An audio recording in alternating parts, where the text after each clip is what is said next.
Et oui, bonjour à tous, c'est Fredo Domino. On se retrouve pour une nouvelle session d'analyse de parties d'échecs, une fois de plus, hein, que j'ai disputé lors du tournoi d'Arène de Blitz face à un joueur de même niveau, 1763 points.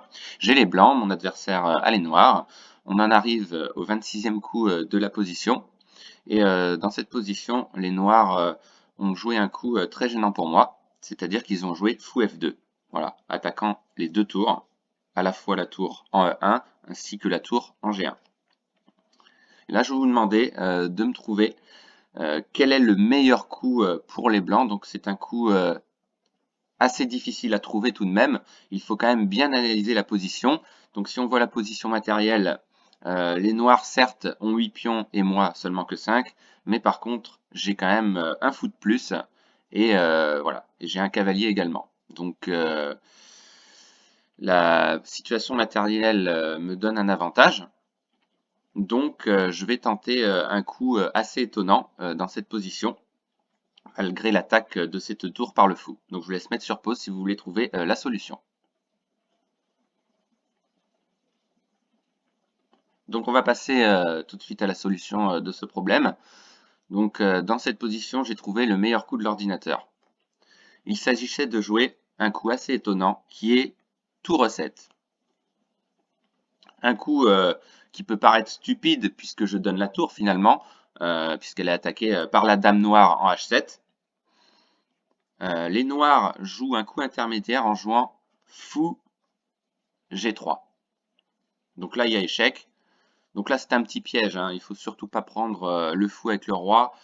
Il faut surtout pas prendre, pardon, le fou avec la tour, car il y aura une structure de pion très dangereuse qui ira facilement à promotion à dame. Et ayant analysé la partie est perdante pour moi si je prends le fou avec la tour. Donc je ne prends pas le fou et je joue tout simplement roi G2.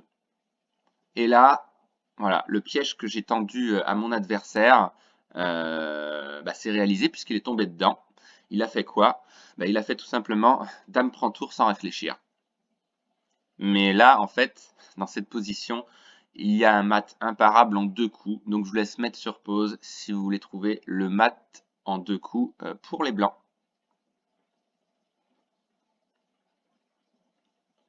Donc on va passer tout de suite à la solution de ce problème, hein, suite à ce magnifique sacrifice de tour.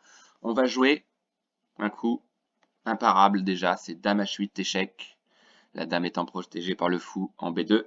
Le roi est obligé de fuir. Et il n'a qu'une seule case de fuite, c'est roi F7. Et là, il y a un mat en 1 cette fois-ci, avec un très joli coup qui est fou F5. Voilà. La dame noire qui avait pris ma tour en E7 bloque la case de fuite du roi. Et le roi donc ne peut plus bouger. Il est donc emprisonné par ses pièces. Voilà, j'espère que vous avez aimé ce petit problème sympa, voilà, avec un très joli sacrifice. Et on se donne rendez-vous donc pour d'autres analyses avec grand plaisir. Ciao, ciao.